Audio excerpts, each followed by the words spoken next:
Hulk তার ছোট ভাই মুন্নাকে গাড়িতে করে স্কুলে পৌঁছে দিতে যাচ্ছিল। ঠিক তখনই সামনে থেকে রেডবুল একটি বড় ট্রাক নিয়ে আসছিল। হঠাৎ গাড়ি আর ট্রাকের মধ্যে এত ভয়াবহ দুর্ঘটনা ঘটে যে হাল্ক, মুন্না এবং রেডবুল তিনজনই জ্ঞান হারিয়ে ফেলে। তাদের আত্মা শরীর থেকে বেরিয়ে একটি অদ্ভুত দুনিয়ায় পৌঁছে যায়, যাকে বলা হয় যমলোক। যমলোকে চারদিকে ছিল উঁচু উঁচু পাহাড়, আগুনের মতো জ্বলন্ত মাটি আর বিশাল সব দরজা। মুন্না আর হাল্ক যখন সামনের দিকে এগোতে থাকে তখন তারা একটি বিশাল পাথরের স্তম্ভ দেখতে পায়। সেই স্তম্ভে লেখা ছিল, এই দুনিয়ার রাজা যমরাজ এবং ব্ল্যাক বুলের মধ্যে মহাযুদ্ধ হতে চলেছে।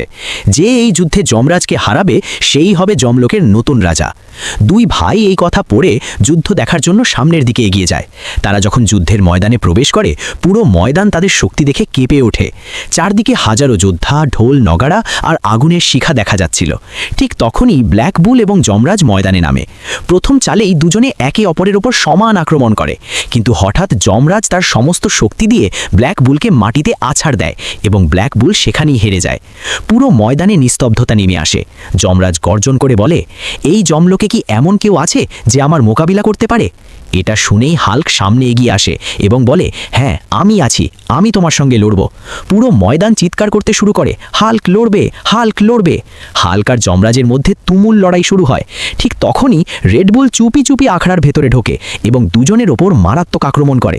এতে হাল্ক আর যমরাজ দুজনেই ঘায়েল হয়।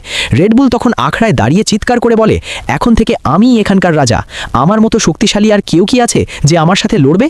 মুন্না তার বড় ভাইয়ের এই অবস্থা দেখে কাঁদতে শুরু করে এবং শপথ নেয়, আমি আমার ভাইয়ের এই হারের বদলা অবশ্যই নেব।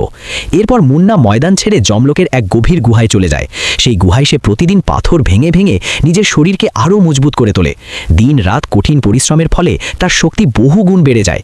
তার শক্তির চোটে ধীরে ধীরে পুরো গুহাটি ভেঙে একটি খোলা ময়দানে পরিণত হয়। এভাবে দীর্ঘ 15 বছর কেটে যায়। একদিন আবার মহাযুদ্ধের ঘোষণা হয়। রেডবুল ময়দানে দাপিয়ে বেড়াচ্ছিল। ঠিক তখনই হঠাৎ মুন্না ময়দানে প্রবেশ করে। পুরো ময়দানের মানুষের নজর মুন্নার উপর আটকে যায়। লড়াই শুরু হওয়ার আগে মুন্না বলে, যদি তোমরা সত্যিকারের শক্তি এবং ভাইয়ের ভালোবাসায় বিশ্বাস করো তবে ভিডিওটি লাইক করো, সাবস্ক্রাইব করো আর কমেন্টে লেখো লাভ ইউ ভাই। এরপর মুন্না আর রেডবুলের মধ্যে এক রক্তক্ষয়ী সংগ্রাম শুরু হয়। লড়াই শেষে দেখা যায় রেডবুল হেরে গেছে। পুরো ময়দান মুন্নার জয়ধ্বনিতে ফেটে পড়ে।